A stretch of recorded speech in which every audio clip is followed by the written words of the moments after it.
తూర్పు గోదావరి జిల్లా బిక్కవొల్లు మండలం పందలపాక గ్రామంలో ఉప ముఖ్యమంత్రి వర్యులు కొనదల పవన్ కళ్యాణ్ జన్మదిన వేడుకలు గ్రామ జన సైనికులు ఆధ్వర్యంలో ఘనంగా నిర్వహించారు. ఈ కార్యక్రమానికి ముఖ్య అతిథులుగా సర్పంచ్ సమైక్య గౌరవ అధ్యక్షులు పడాల రాము పాల్గొన్నారు. పవన్ కళ్యాణ్ ఆశయాలకు అనుగుణంగా పర్యావరణ పరిరక్షణలో భాగంగా మట్టి వినాయక ప్రతిమలు పంపిణీ చేశారు. ఈ కార్యక్రమంలో పడాల పెద్దబజ్జి, గ్రామ జనసేన అధ్యక్షులు సింహ మణికంఠ, మండల ప్రధాన కార్యదర్శి కర్రీ శ్రీను, జన సైనికులు పాల్గొన్నారు. నమస్తే అండి, నా పేరు పడాల వెంకటరామారెడ్డి, ఆంధ్రప్రదేశ్ పంచాయతీరాజ్ ఛాంబర్ గౌరవాధ్యక్షుడిని, బిక్కవోలు మండల మాజీ జడ్పీటీసీని మాట్లాడుతున్నానండి. ఏదైతే ఇవాళ ఆరికరావుల్లో మన ఉప ముఖ్యమంత్రి కొణిదెల పవన్ కళ్యాణ్ గారి జన్మదిన సందర్భంగా ఇక్కడ కార్యక్రమం ఏర్పాటు చేయడం జరిగింది హై స్కూల్లో.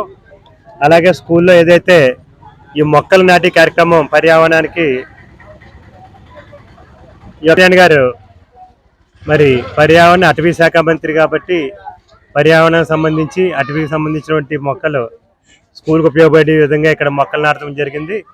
అదేవిధంగా మట్టి వినాయకుల్ని కాలుష్యం లేకుండా మనం పూజలు చేసుకున్నాక నిమజ్జనం చేశాక కూడా ఆ యొక్క కలర్స్ ఇవన్నీ కూడా భూమిలోకి నీటిలోని కాలుష్యం చేస్తుందన్న ఉద్దేశంతో జన సైనికులు మట్టి వినాయకులు చేసి ఆ మట్టి వినాయకులు తయారు చేసి వాటిని పంచిపెట్టడం జరిగింది. ఇదంతా కూడా మరి పర్యావరణ పరీక్షించి కార్యక్రమంగా చేయడం జరిగింది. అలాగే ఇక్కడ మరి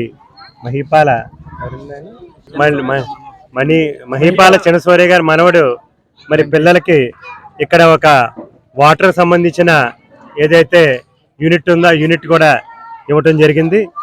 మరి ఏదైతే అందరూ కూడా పవన్ కళ్యాణ్ గారు ఆరోగ్యాలతోటి ఐశ్వర్యాలతోటి మంచి ప్రజలందరికీ మేలు చేసే విధంగా అధికారంలో ఉండి ఆయన అందరికీ కూడా సేవ చేయాలని చెప్పి కోరుతూ ఈ యొక్క కార్యక్రమాన్ని నిర్వహించడం జరిగిందండి.